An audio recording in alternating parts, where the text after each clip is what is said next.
사무소 이전은요, 칠판에 안 써요. 한번 머리에 써보세요. 사무소 이전 수업을 끝나는 대로 10명한테 물어보겠어. 10명. 예. 그러니까 잘 듣고 머리에 쓰세요. 자, 공인중개사법상 사무소 이전 제도는 신고제도로 되어 있어요. 그러니까 사무소 이전을 했을 땐 신고하는 거예요. 그래서 이전 신고를 안 하게 되면 100만 원 이하 과태료 사유입니다. 자, 사무소 이전 신고 안 하면 어떻게 돼요? 100만 원 이하 과태료. 첫 번째요. 그 다음에 두 번째로는요, 사무소는요, 전자 들어가면 틀려. 무조건 후자 들어가야 돼. 자, 그러니까 사무소 이전은 이전 후에 신고한다, 이전하기 전에 신고한다. 이전 후요. 이전 후 10일 이내 신고합니다. 며칠이요? 이전 후 10일 이내. 자, 사무소를 춘천에서 원주로 이사를 했어요. 그러면 이전 전 등록관청인 춘천시에 가서 이전 신고를 한다. 이전 후 등록관청인 원주시에 가서 이전 신고를 한다. 이전 후 등록관청인 원주시로 간다는 거예요. 후가 중요하다니까 전 나오면 틀려. 자, 여러분들 손 몇 개요? 10개라는 사람은 뭐야? 10개 되면 난 못 외워. 손은 2개야, 2개. 한쪽 손에 하나씩 들고 가. 이쪽 손엔 등록증, 이쪽 손엔 사무소 확보 증명서류. 사무소 확보 증명서류라는 건 임대차 계약서니 뭐 이런 거겠죠. 그거 사본입니다. 그리고 등록증 왜 갖고 가냐? 사무소를 이전했으니까 기재사항이 바뀔 거 아니야. 소재지. 그죠? 그래서 재교부 받아야 되니까. 그래서 등록증과 사무소 확보 증명서류를 갖고 이전 신고합니다. 여기까지 정리할게요. 사무소 이전은 이전 후 10일 이내에 이전 후 등록관청에 등록증과 사무소 확보 증명서류를 갖고 이전 신고합니다. 그러면 이전 후 등록관청은 등록증의 기재사항을 변경하여 재교부하는 것이 원칙입니다. 그래서 재교부해야 한다. 그러면 등록증 재교부할 적엔 공짜요? 아니면 수수료 내요? 그래요. 이 수수료는 사무소 이전 신고에 따른 수수료다, 아니면은 재교부, 등록증 재교부 수수료다. 그래요. 사무소 이전은 수수료가 아닙니다. 등록증 재교부가 수수료예요. 그러나 동일한 등록관청 내의 사무소 이전 시에는 등록증의 기재사항을 변경하여 교부할 수도 있다. 다시요. 원래는 재교부해야 한다야. 그러나 동일한 등록관청 내 사무소 이전 시에는 등록증의 기재사항을 변경하여 교부할 수 있다. 자, 그건 무슨 얘기냐면 이런 거야.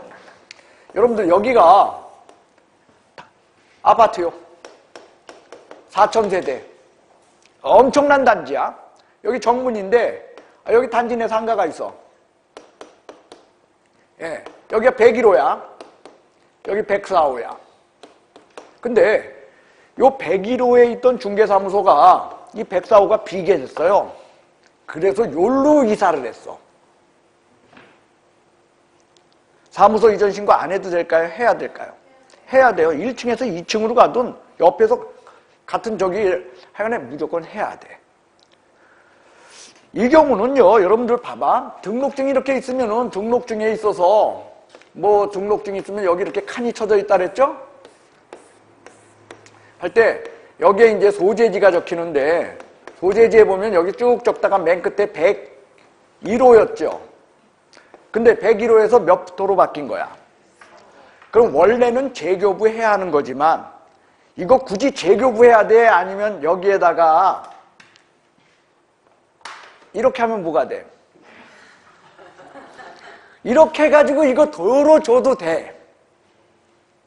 저렇게 해서 저거 도로 줘도 되겠죠? 그걸 갖다가 굳이 재교부해야 돼? 아니면 그냥 이렇게 줘도 상관없어. 그래서 단서가 있는 거야. 동일한 등록관청 내 사무소 이전 시에는 등록증의 기재사항을 변경하여 어찌 할 수 있다? 재교부할 수 있다? 교부할 수 있다? 그게 시험 문제야. 단 이거 재교부할 적에는 이걸 받아놓고 새로 써서 주는 거지만 교부할 적에는 받은 거에다가 이렇게 해서 이걸 도로 주죠. 이땐 돈 내 안 내? 교부는 두 글자, 공짜 두 글자 그거 아니야. 예, 교부할 수도 있습니다. 여기까지 정리하겠습니다. 사무소 이전은 이전 후 10일 이내에 이전 후 등록관청에 등록증, 사무소 확보 증명서류를 갖고 이전 신고한다. 사무소 이전 시에는 등록증의 기재사항을 변경하여 재교부해야 한다.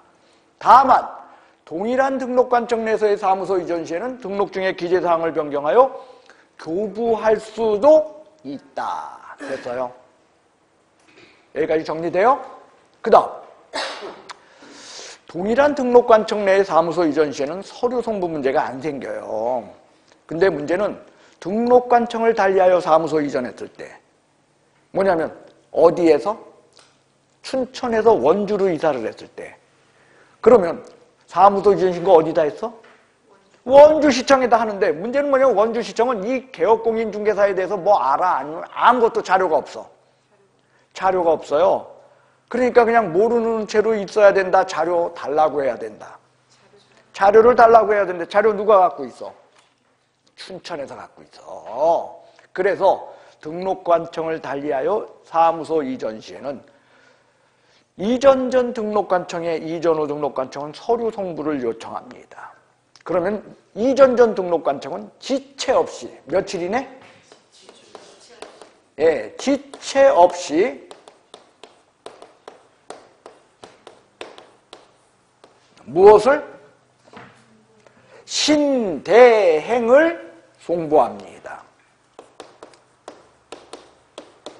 이전 전 등록관청은 이전 후 등록관청에 지체 없이 신대행을 송부한다. 신, 등록, 신청시 제출 서류요. 등록 대장이야. 춘천시에서 개업공인중개사를 관리할 땐 대장별로 기록하는 거예요. 종별로 나눠서 대장으로다가 기록해요. 행은 뭐냐? 행정처분 관련 자료요.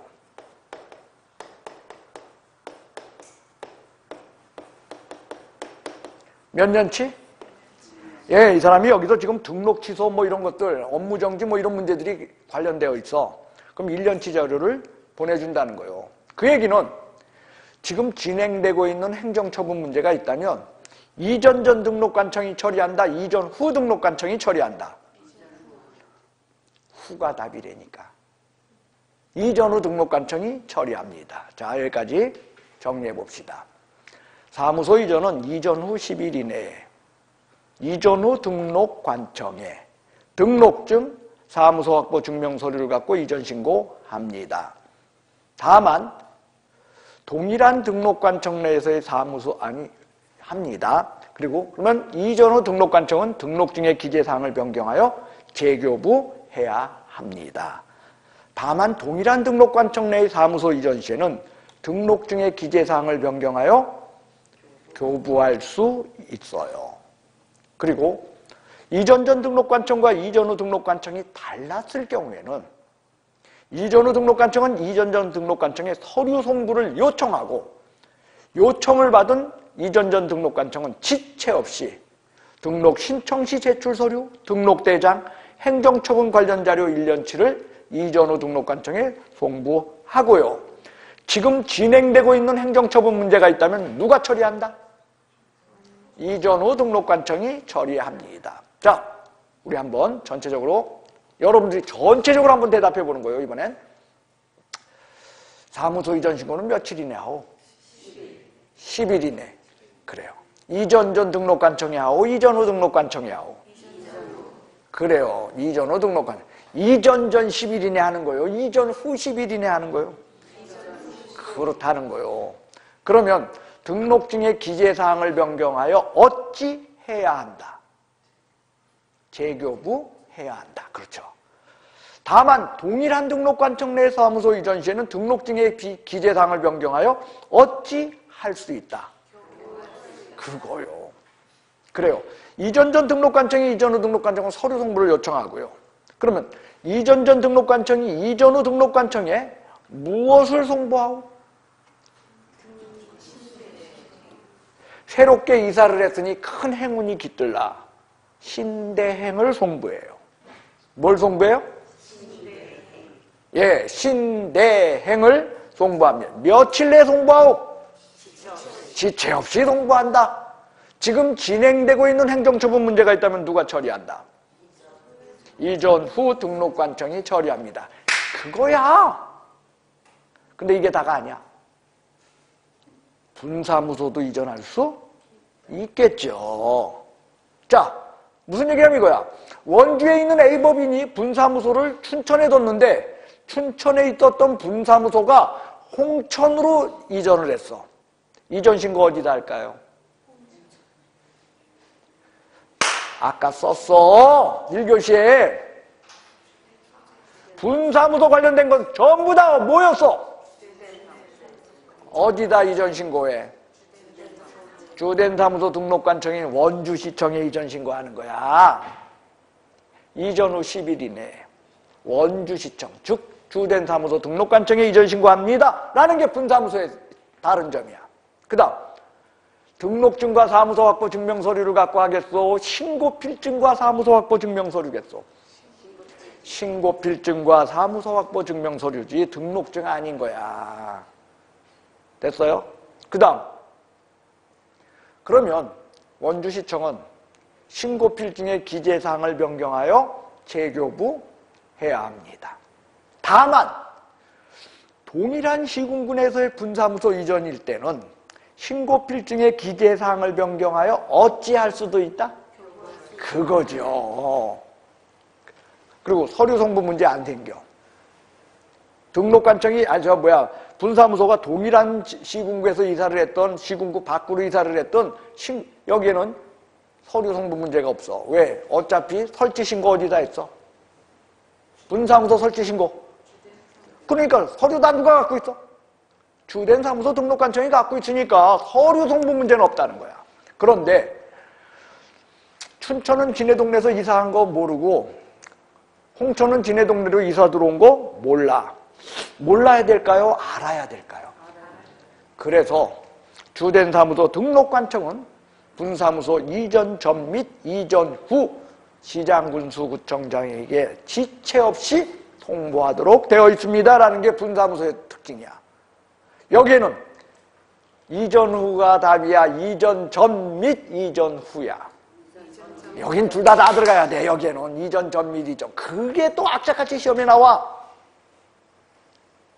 자, 분사무소에 대한 이야기 해볼게요. 분사무소 이전은 이전 후 10일 이내에 신고필증과 사무소 확보 증명서류를 갖고 주된 사무소 등록관청에 이전 신고를 합니다. 그러면 주된 사무소 등록관청은 신고필증의 기재사항을 변경하여 재교부하는 것이 원칙입니다. 다만 동일한 시군군에서의 분사무소 이전이었다면 신고필증의 기재사항을 변경하여 교부할 수도 있었습니다. 그리고 서류 송부 문제는 없는 대신에 주된 사무소 등록관청은 분사무소 이전 전 및 이전 후 시장군수 구청장에게 지체 없이 통보합니다. 라는 게 분사무소 이전에 대한 모든 이야기야. 자, 두 개 합쳐서 하고 이제 물어볼 거요. 몇 명한테? 10명. 자, 정리. 사무소 이전은 이전 후 10일 이내에 이전 후 등록관청에 등록증, 사무소 확보 증명서류를 갖고 이전 신고합니다. 다만 분사무소 이전의 경우에는 이전 후 10일 이내에 주된 사무소 등록관청에 신고필증과 사무소 확보 증명서류를 갖고 이전 신고합니다. 이전 신고를 받은 등록관청은 등록증 또는 신고필증에 기재사항을 변경하여 재교부해야 합니다. 다만 동일한 시군군에서의 사무소 이전이었다면 등록증 또는 신고필증에 기재사항을 변경하여 교부할 수도 있었습니다. 일반 사무소에 동일한 등록관청 내 이전이거나 분사무소 이전에는 서류 송부 문제가 없습니다. 그러나 일반 사무소를 등록관청을 달리하여 이전했을 시에는 이전 후 등록관청의 이전 전 등록관청은 지체 없이 신대행을 송부하고요. 지금 진행되고 있는 행정처분 문제가 있다면 이전 후 등록관청이 처리합니다. 분사무소 이전의 경우에는 서류 송부 문제는 없는 대신에 주된 사무소 등록관청은 이전 전 및 이전 후 시장군수구청장에게 지체 없이 통보합니다. 사무소 이전에는 지체 없이라는 얘기가 사무소 이전이 아니라 사무소에는 3번 나와요. 전 시간에 분사무소 제도에서 나왔어요. 분사무소 설치 신고를 받은 주된 사무소 등록관청은 지체 없이 분사무소 설치 예정지역 시장군수구청장에게 통보합니다. 거기서 나왔고요. 지금 이 시간에 보는 사무소 이전에서 나옵니다.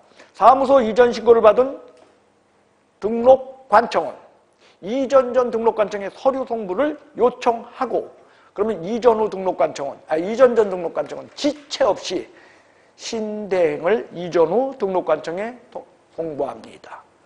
분사무소 이전 시에는 주된 사무소 등록관청은 지체 없이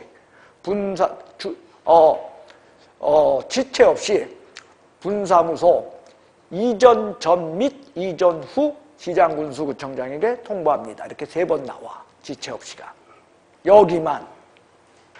됐어요? 자, 한번 전체적으로 물어보고 이제 개인적으로 몇 명? 10명한테 묻기로 했어. 개인적으로 10명. 못 대답하면 그냥 악살. 자, 대답 전체적으로 해봅시다. 사무소 이전은 이전 전에 신고한다, 이전 후에 신고한다. 무조건 뭐가 답이야? 후. 이전 전 10일이네, 이전 후 10일이네. 왜 10일이냐? 법에는 보통 7일이 많은데 여긴 특별하게 10일인 건 이사하면 뒷정리할 거 많아 저거. 그러니까 한 3일 더 여유 줬어. 그래서 이전 후 10일이네. 이전 후 등록관청에 뭐뭐 갖고? 등록증 사무소 갖고 증명서류. 분사무소의 경우는 신고필증 사무소 갖고 증명서류. 그러면 등록증이나 신고필증의 기재사항을 변경하여 무엇 해야 한다? 감사합니다. 재교부해야 한다. 단 동일한 시군군에서의 사무소 이전 시는 등록증, 신고필증의 기재사항을 변경하여 어찌할 수 있다? 교부할 수 있다. 재교부해야 한다. 그거요. 됐어요? 그 다음 일반 사무소 이전 시에 등록관청을 달리하여 이전했을 때는 서류 송부 문제가 생겨. 며칠 내에 송부하는 거예요. 지체 없이. 무엇을 송부하오? 신대행을. 그래요. 반면에 분사무소는 서류 송부 문제는 없어요. 대신에 어떤 문제가 있냐? 이전, 후 시장군수구청장에만 가르쳐준다? 이전 전 및 이전 후 시장군수구청장 모두에게 통보합니다. 그리고 분사무소나 일반 사무소 뭐 이런 걸 다 해서 분사무소는 제외하고 지금 진행되고 있는 행정처분 문제가 있다면 이전 후 등록관청이 처리한다, 이전 전 등록관청이 처리한다. 후가 답이야. 됐어요? 대답할 수 있겠죠? 내가 있잖아. 물어보면은 여러분들 다 대답할 거야. 근데 대답 몰라서 대답 못하는 건 아닐 거야. 그죠? 대답 못해도. 그러니까 그냥 오늘은 넘어갈게요. 대신에 여러분들 긴장하고 바짝 들었잖아. 자, 쓰는 거보다 듣는 게 때로는 더 중요하다는 거 보여드리고 싶었어요. 예. 근데 수업을 갖다가 여러분들이 그렇게 바짝 긴장해서 수업을 몇 시간 하다 보면 졸도해. 그러니까 그렇게는 못하고 쓰기는 쓰는데 가능한 한 좀 편하게 하십시오. 이래서 사무소 끝났어. 두 번째로 뭐 한다고요? 업무 범위야. 그런데 여기는 업무 범위보다 뭐가 먼저 있냐면 고용인 제도가 우리 교재에는 먼저 있더라고요. 그래서 몇 페이지냐면 27페이지에 있어요. 고용인 제도가. 그래서 고용인에 대한 이야기부터 하도록 하겠습니다. 자, 고용인은요.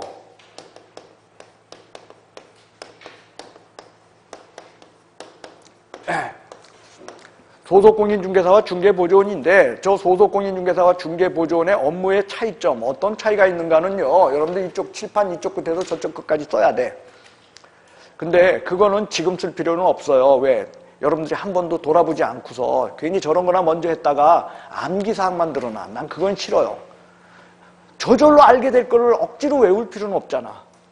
그래서 그건 나중에 하고요. 지금 여기에서 이야기하는 건 고용인제도는 신고제도로 되어 있다는 거예요. 무슨 제도? 그럼 신고 안 하면 어떻게 될까요? 예? 법에 아무 얘기도 안 써있죠. 예, 법에는 아무 얘기도 안 써있어. 이 제도가 처음 만들어줄 때는요, 고용신고제도 고용인들 웬만해서 신고 안 하던 시절이야. 그래 놓다 보니까 저거 만들면은 여러분들 고용인 두면 옛날에 왜 신고 안 했겠어?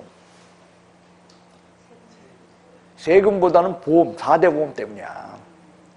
그래서 웬만하면 여러분 보험 내주는 게 나 차라리 봉급 더 주는 게 나. 그래서 웬만하면 신고를 안 했어요. 근데 지금은 워낙 저기서 이제 안 할 수도 없어요. 그러니까 당연히 다들 지금은 신고합니다. 그런데 처음에 이게 만들어질 때는 신고 안 할 걸 가정했기 때문에 아무 얘기도 없어. 그런데 이 법에는 이런 게 있어요. 이 법 또는 이 법에 의한 명령 위반으로 아무 얘기 없을 땐 업무정지래. 그러니까 고용인 신고 안 하면 뭐요? 업무정지야. 그래서 고용인은요, 고용시에는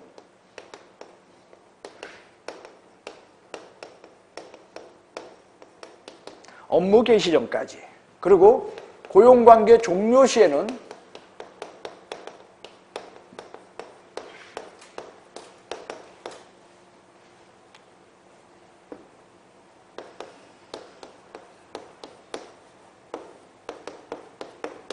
예, 10일 이내 신고 이렇게 되어 있습니다.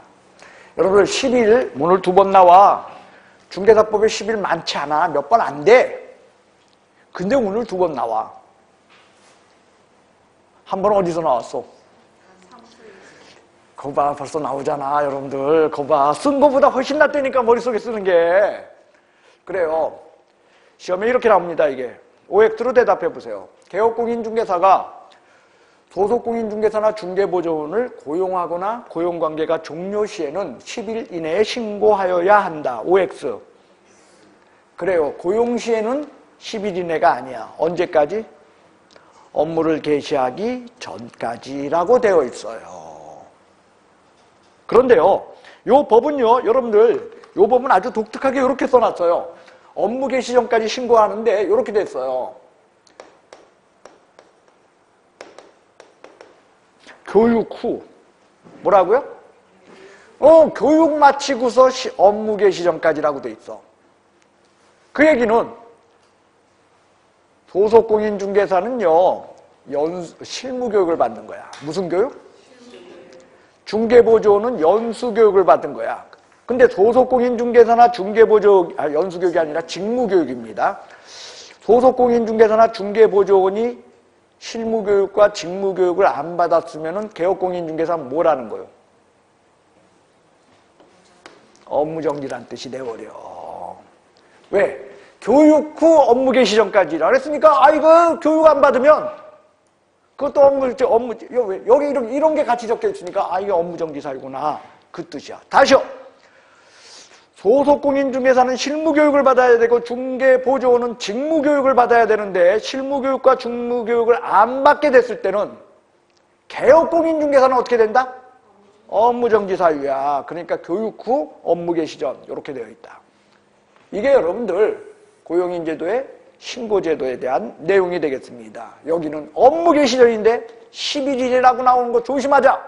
왜 자꾸 10일 이내로 나오냐? 옛날에 10일 이내였어. 한 5년 전만 해도 저게 10일 이내였어요.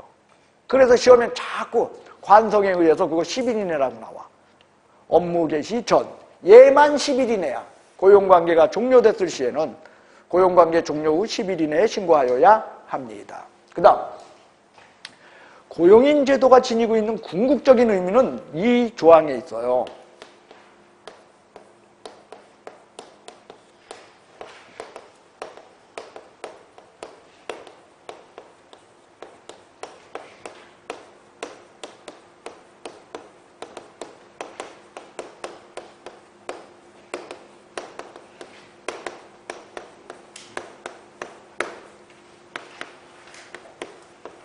이게 고용인 제도가 지니고 있는 궁극적인 의미입니다. 여러분들 한번 읽어보세요. 고용인의 업무상 행위, 속으로 읽어요. 뭐 어린애들 아니잖아. 고용인의 업무상 행위는 그를 고용한 개업공인중개사의 행위로 본다. 저게 고용인 제도가 지닌 궁극적인 뜻이에요. 여기요, 이 표현이 묘합니다. 고용인의 무슨 행위? 여러분들 시험에 이렇게 나왔어. OX로 대답하세요. 고용인의 행위는 그를 고용한 개업공인중개사의 행위로 본다. OX. 왜? 고용인이 애 낳았어. 개업공인중개사애야? 모든 행위 아니요. 무슨 행위? 업무상 행위요. 근데요, 업무행위야, 업무상 행위야? 무슨 업무행위도 아니고 왜 업무상 행위냐, 이런 애매모호한 표현을 썼냐는 거예요. 이게 뭐냐면 밀접설에 관한 이야기입니다. 자, 무슨 설이요? 밀접설입니다. 저건 무슨 얘기냐면 이런 거요. 고용인의 행위가 업무행위인지 아닌지를 논할 적에는 밀접도, 얼마나 밀접한 행위였는가에 의해서 업무상 행위 여부를 논한다는 거예요. 그게 업무상 행위라는 저런 표현을 쓴 거예요. 아직까지 무슨 말인지 몰라도 돼요. 그리고 밀접 정도를 논함에 있어서는요, 객관설에 의해서 판단합니다. 주관설에 의해서 판단한다, 객관설이다. 자, 오늘날 우리 법의 패러다임은 객관설이요. 그러니까 무조건 주관설 얘기 나오면 틀려. 여러분들 우리가 첫날 하면서 수업해야 될 건데 그냥 안 하고 넘어갔어요. 왜? 오리엔테이션도 하고 뭐 그래서. 이런 거야. 중개행위인가 여부는 개업공인중개사의 주관적 의해서 판단한다. OX. 주관설 얘기 나오면 틀린다는 거예요. 뭐에 의해서? 이 얘기는 뭐냐면 행위자의 주관적 의사나 성향까지 고려하는 것은 아니다라는 뜻이요. 행위자의 주관적 의사나 성향 고려한다, 고려하지 않는다. 예, 아직까지 무슨 말인지 모르죠? 자, 여기 보시오. 여기가 개업공인중개사의 사무소요. 여기가 원주시청이야. 자, 여기에 소속공인중개사한테 키를 주면서 야, 가가지고 원주시청 가서 서류 좀 몇 개 좀 띄워와라 하고 개업공인중개사가 보냈어요.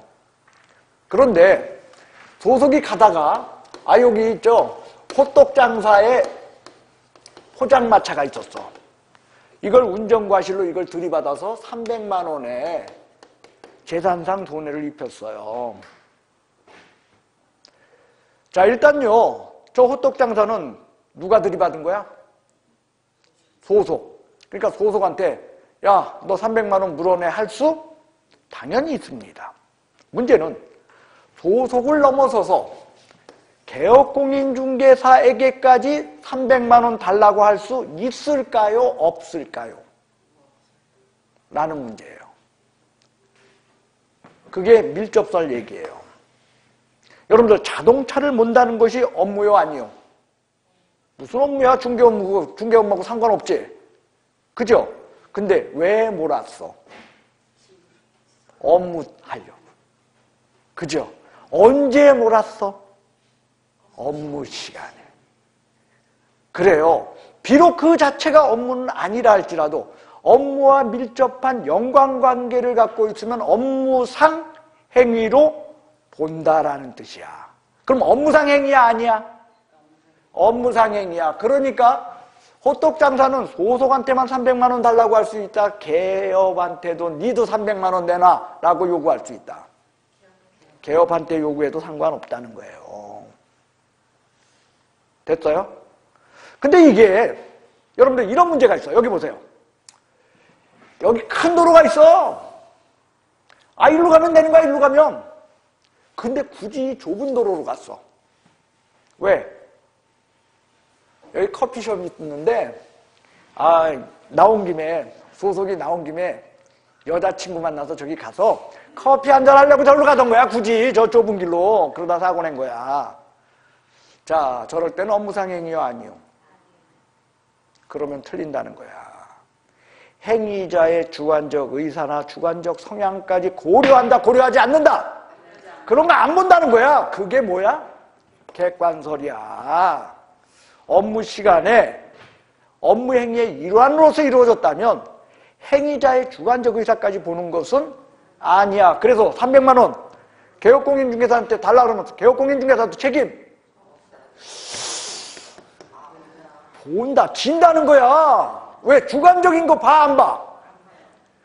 이런 주관적인 문제, 아까 커피숍에 여자친구 만날 그거 본다, 안 본다? 어떻게 사람 속을 봐? 그건 안 본다는 거요.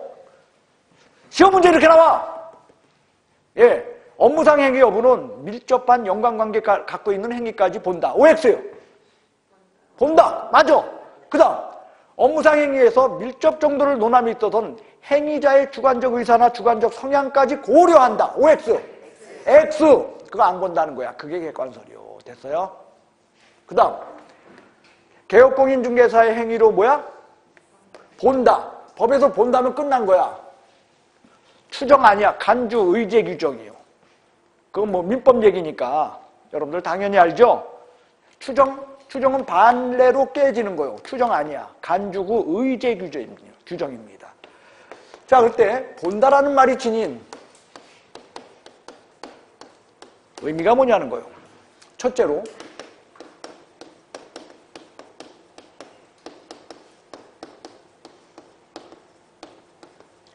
자, 민사상 손해배상 책임을 진다는 거예요. 무슨 책임이요? 민사상 손해배상 책임을 지는데 이 민사상 손해배상 책임을 어떻게 지냐? 무과실 책임을 져요. 그리고 그 성격은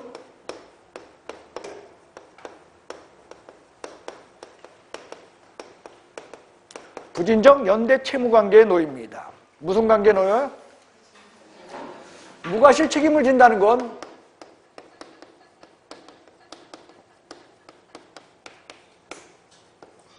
민법보다 강화된 책임이에요.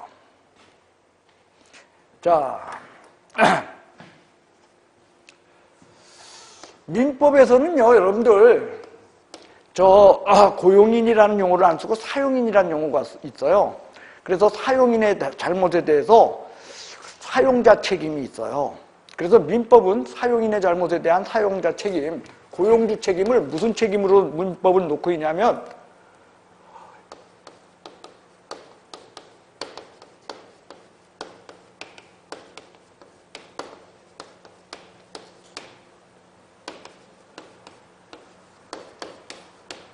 입증 책임 전환 책임을 놓고 있어요. 한마디로 민법은요, 무과실이라는 얘기가 굉장히 인색해요. 한 번밖에 안 나올 거야. 무과실 책임을 질 수가 없어요, 민법은. 민법은 아니 과실이 없는데 왜 책임을 져? 그러니까 민법은 무과실이라는 용어를 갖다가 쓰기를 그렇게 꺼려 하거든요. 하지만 때로는 약자를 보호해야 돼. 그래가지고 약자를 보호한다는 측면에서 민법에서 무과실 책임은 쓸 수 없고 약자를 보호하기 위해서 취하는 방법이 입증 책임 전환 책임이에요. 민법은 어떤 책임? 근데 중개사법은 입증 책임 전환 책임이야, 무과실 책임이야. 그래서 중개사법은 민법보다 세다는 거예요. 이것도요, 여러분들 이렇게 하고 넘어가는 거야, 사실은. 하지만 11, 12월이니까 이런 이야기를 갖다가 시간 갖고 좀 할 수 있어요. 자, 여러분들. 원래 불법 행위에 의한 책임은요, 손해봤다고 주장하는 자가 입증하는 거야. 누가 입증해요? 자, 예를 들면 이거요. 내가 담배를 하도 펴가지고서 내가 폐암 걸렸어. 내가 있죠. 집안인이 내 주변에 있는 사람들한테 도움된 적이 하나도 없어. 그나마 폐암까지 걸렸으니 이제 완전 짐덩어리 아니야. 그래서 내가 이 김에 이걸 기회로 담배 회사에서 내가 한 100억 정도 뜯어내서 와이프 맨날 끙끙거리는데 이거라도 잘 처먹으라. 던져주자. 내가 맘먹고 담배 회사를 상대로 소송을 냈어요. 그리고 원래 불법행위에 의한 손해배상 책임은 여러분들 누가 입증을 한다고요? 손해봤다고 주장하는 자가 하는 거야. 그럼 내가 담배 때문에 폐암 걸린 건지 아니면 다른 요인 때문에 폐암 걸린 건지 내가 입증하기가 쉽겠어? 이게 더럽게 어려운 거예요, 사실. 근데 그걸 민법은 어떻게 도와주냐? 강자와 약자의 싸움에서 강자를 갖다가 누르고 약자를 도와주기 위해서 취하는 게 입증 책임 전환 책임이라는 거예요. 담배 회사 보고 입증하라고 하면 담배 회사는 담배 때문에 폐암 걸린 게 아니라 다른 요인으로 걸렸다는 거 입증하기가 쉬울까요? 어려울까요? 어렵다는 거죠. 한마디로 입증을 누가 하냐에 따라서 승패가 어떻게 된다? 뒤바뀐다는 거예요. 민법은 그런 식으로 도와줘. 근데 중개사법은 그렇게 하는 거야? 아니면 입증할 필요도 없이 그냥 이기는 거야? 그게 무과실이야. 그러니까 누가 더 센 거야? 예. 잘 이해가 안 가죠? 여기가 초등학교 교실이야.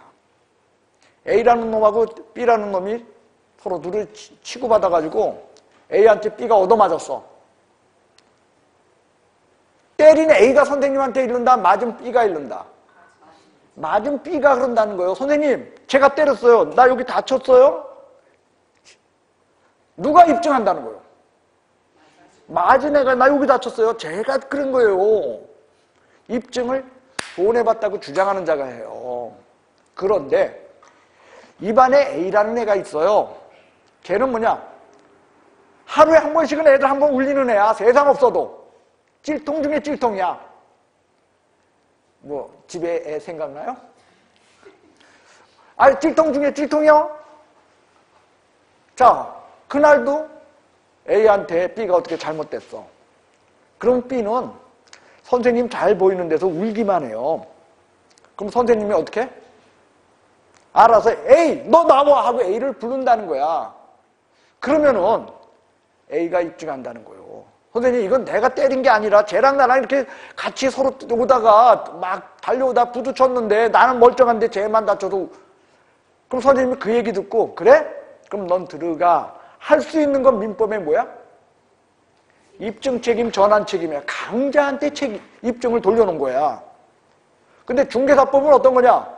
B가 선생님 앞에서 울고 있으니까 A가, 그러니까 선생님이 너 A 나와 하니까 A가 선생님 어쩌고 저쩌고 하니까 그 얘기 듣기도 전에 선생님이 귓방맹이 한 대 때리는 거야.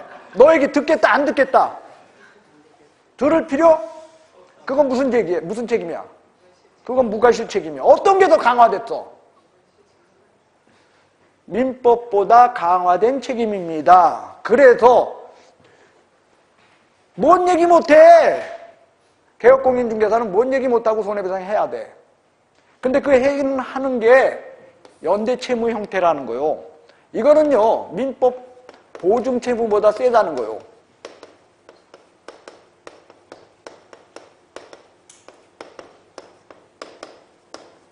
뭐보다 세? 민법의 보증채무보다 조금 강력하다는 거요. 여러분들, 민법의 보증채무. 자, 여기 보시죠. 언니가 돈이 되게 많아. 내가 언니 찾아간 거요. 언니, 나 2억만 좀 빌립시다. 그러니까 언니가 뭐라 그러냐? 그냥은 빌려줄 수 없고 담보 제공하면 빌려주겠대요. 근데 있죠, 우리 집에 내 이름으로 되어 있는 건 전화기밖에 없어. 예. 그거 다 와이프 거야. 그럼 내가 와이프한테 가가지고서 보증 좀 쓰라면 우리 와이프가 쓸까요? 안 쓸까요? 안 써요. 절대 안 써요. 우리 와이프 한두 번 당했어야지. 절대 안 써. 그러니까 내가 다시 얘기한 거예요. 내가 사실 담보 제공할 게 없다. 좀 봐줘라. 그러니까 뭐라 그러시냐면 사정 딱한데 그렇다면 정 그렇다면 보증인이라도 세워라. 담보 제공 못하면 보증인이라도 세우래. 내가 이 착하고 이 순한 어린 양을 찾아갔어. 예, 내가 인천 앞바다에 배 뜨면 정말 내가 이 은행 안 잊을 테니까 요 보증서 여기에 도장만 좀 눌러주시오. 여러분 보증 쓰면 돼? 안 돼? 안 돼요.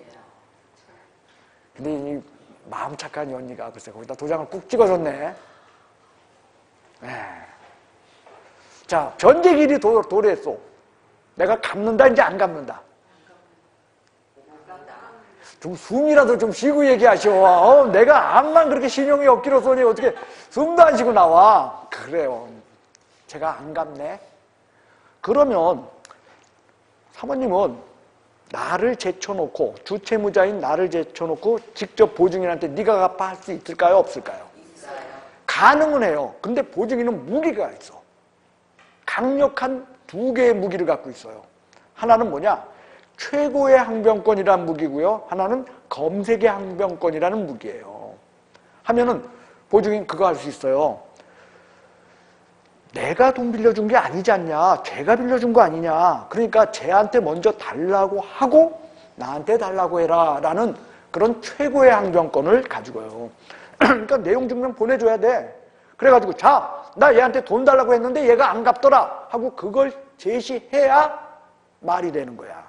그러면 또 하나의 무기가 있어. 그럼 네가 쟤한테 돈 달라고 한 건 내가 알겠는데 쟤 돈 있나 없나 너 조사해봤냐? 조사 안 했잖아. 조사해보고 없으면 내가 갚을게. 그게 검색의 항변권이요. 앞에는 최고의 항변권. 그럼 사모님 나 돈 있나 없나 조사하는 거 쉬워 어려워? 그 의외로 어려워요. 보증인은 이렇게 두 개의 강력한 무기를 갖고 있어요. 그러니까 보증 서도 돼, 안 돼? 근데 돈 빌려주는 사람은 그렇게 녹록하지가 않아요. 채권자들은. 여기 보시오. 보증 앞에다가 여기다가 꼭 연대보증이라고 연대자를 집어넣어. 무슨 자를? 연대자가 붙는 그 순간에 최고와 검색의 항변권이 사라져버려요. 그냥 보증은 안 세워. 꼭 무슨 보증 세워? 그게 붙기 때문에 돈 달라고 하면 줘야 돼. 이런 환장이에요. 연대 채무래요. 보증 채무보다 어떻다는 거예요? 세다는 거야. 근데 계약이 아니라 판례나 법이 인정하기 때문에 부진정 이게 붙은 것 뿐이야. 어쨌든 무슨 채무? 최고와 검색의 항변권이 없다는 거야. 보증 채무보다 세요. 그러니까 이거야. 아까 여기서 저 친구가 그 호떡 장사가 개업공인중개사 때도 300만 원 내놔 그럴 때 야 내가 그런 거 아니잖아. 소속이 그랬지. 쟤한테 먼저 달라 그러고 쟤 없으면 내가 줄게. 요 말 한다 아니면 줘야 된다. 줘야 된다는 거야. 그 말을 못 한다는 거야. 무슨 채무니까. 이게 그 뜻이야. 그래서 이거야. 손해봤다고 주장하는 자는 개업공인중개사와 고용인에게 선택적으로 둘 중 안에 아무한테나 중루적으로 둘 사람한테 동시에 다 손해배상 청구가 가능합니다라는 것이 본다라고 고용인의 업무상 행위는 그를 고용한 개업공인중개사 행위로 본다 할 때 그 본다가 지닌 첫 번째 뜻이야. 자, 본다가 지닌 두 번째 뜻은요. 행정상 책임도 진다는 거예요. 자, 이 행정상 책임은 등록이 취소될 수도 있고요. 또는 업무정지 처분도 받을 수 있다는 거예요. 자, 이건 무슨 얘기냐면 이런 거예요. 예를 들어서 중개수수료가 400만 원이야. 200만 원이야. 얼마요? 근데 고용인한테 야 가서 너 중개수수료 받아와 했더니 이 친구가 능력도 있지 가서 400을 받은 거예요. 얼마를 받았어? 그래서 개업공인중개사한테 400을 다 갖다 줬다. 200만 줬다. 200은 누가 먹었어? 근데 나중에 이게 걸렸네. 그래서 발칵 뒤집혔어. 그러면 이게 고용인의 업무상 행위는 그를 고용한 개업공인중개사 행위로 본다라는 저 규정에 의해서 개업공인중개사가 수수료 과다 징수한 게 돼버려. 그래서 등록이 취소될 수도 있고 업무정지 처분을 받을 수도 있다는 거야. 그러나 여기 시험 문제야.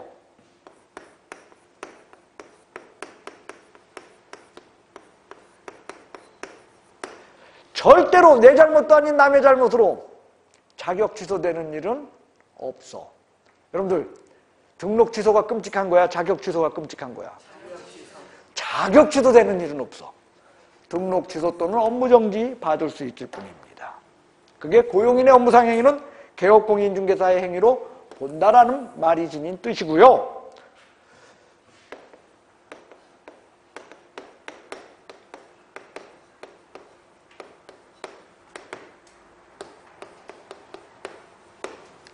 형사상 책임까지 지는 것은 아니야.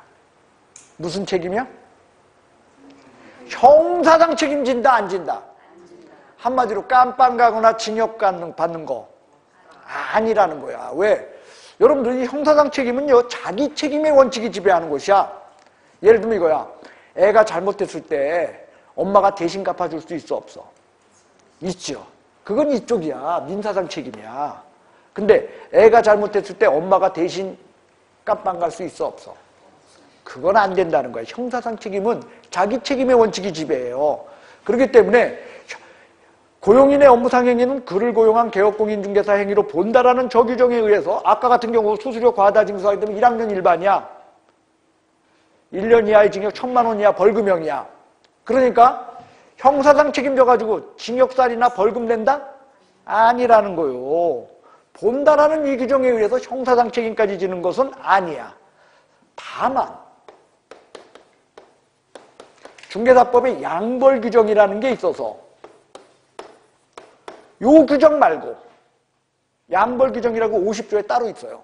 저 규정에 의해서 고용인 징역 또는 벌금형에 처하고 그 다음에 법인의 임사원이 징역 또는 벌금형에 처하게 되면 개업공인중개사는 그 중에 정한 벌금형만으로 처벌된다 라는 요 이야기가 적용될 뿐이야. 적어도요, 형사상 책임에 의해서 양벌 규정에 의해서 벌금형 받는 거는 적어도 저거에 의한 겁니까? 고용인의 업무상 행위는 그를 고용한 개업공인중개사의 행위로 본다라는 저 규정에 의해서 받는 거요? 그건 아닌 거야. 뭐에 의해서? 양벌 규정이라고 하는 저 규정 아닌 다른 규정에 의해서 벌금형 받는 거야. 됐어요? 이 벌금형은요, 중개사법에 없어져야 돼. 이거 양벌 규정은 벌금 말고요. 이 양벌 규정 자체가 없어져야 되는데 이걸 그냥 놔두고 있어요. 네, 마음에 안 들어요. 하지만 있어. 벌금형만으로 처벌되는데요. 자, 여기에 이런 규정이 있어요. 주의와 감독을 게을리하지 아니한 경우에는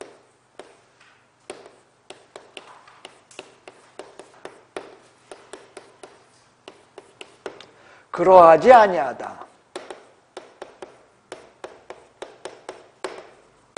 그러니까 벌금형 반드시 받는다, 안 받을 수도 있다. 벌금형 안 받을 수도 있다는 거예요. 주의와 감독을 게을리하지 않았습니다라는 거 입증하면은 반드시 벌금형 받는 것은 아닐 수도 있다라는 거예요. 그리고 설령 벌금형을 받아서 300만 원 이상이라 할지라도 등록 결격이다 아니다. 이건 우리가 수업했어요. 결격사유에서. 물론 다 잊어버렸죠? 그 사이에? 어쩔 수 없어요. 예.